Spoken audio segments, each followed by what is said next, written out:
Assalamualaikum warahmatullahi wabarakatuh.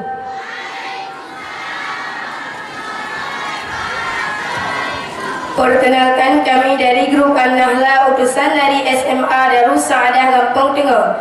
Kami akan membacakan sebuah nazam Al-Quran karangan almarhum Abuya Tepi Raya, mulai dari halaman 61 sampai selesai.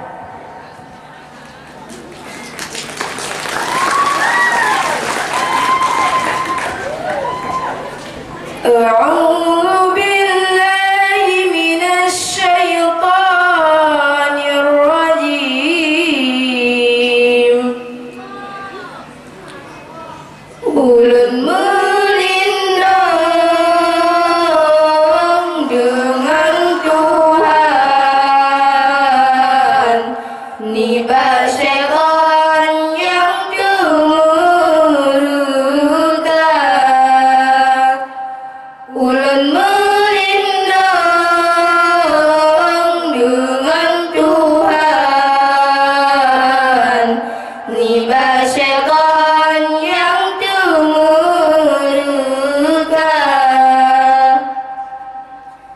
Bismillahirrahmanirrahim. Nama Tuhan Rahman dan Rahim, Quran Karim dan pun baca. Nama Tuhan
مسلمة لا شية فيها قالوا الآن جئت بالحق فذبحوها وما كادوا يفعلون.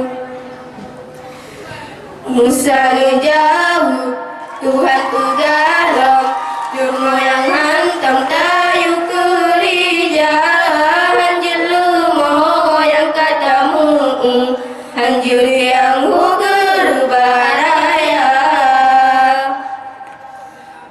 Bulat berkuning bersabah badan Bena musikan yang lain warna Bena musikan yang kan kuning Yang heng-heng menanku saja Kau untikun yang gak habis Kuno kedemu berata Lunyan temalu mau temu Muhai dayung hantam nayang kau Bernama Sabah Kulit Nayang seti keharga Karapan jitem temaji pubunan mepat kut memunca Lumotisi laju lunyan mangan mesonan urang inanya Lumotisi laju lunyan mangan mesonan urang inanya Sadaqallahul azim. Rahmat sabenuri Tuhan yang baca Quran kalam Rabbana. Rahmat sabenuri Tuhan yang baca Quran kalam Rabbana.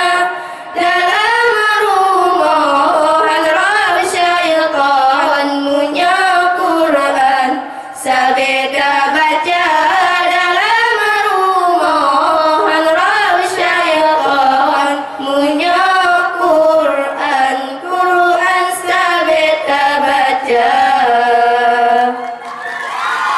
Assalamualaikum warahmatullahi wabarakatuh. Waalaikumsalam warahmatullahi wabarakatuh. Yang baru saja tampil adalah peserta pemegang nomor undian 436 atas nama Nazila Khaira, Nur Masyitah dan Elvida Sulusi Almaira, merupakan utusan YPI Darussaada Aceh SMA Gampong Tengah, Kecamatan Sawah, Kabupaten Aceh Utara.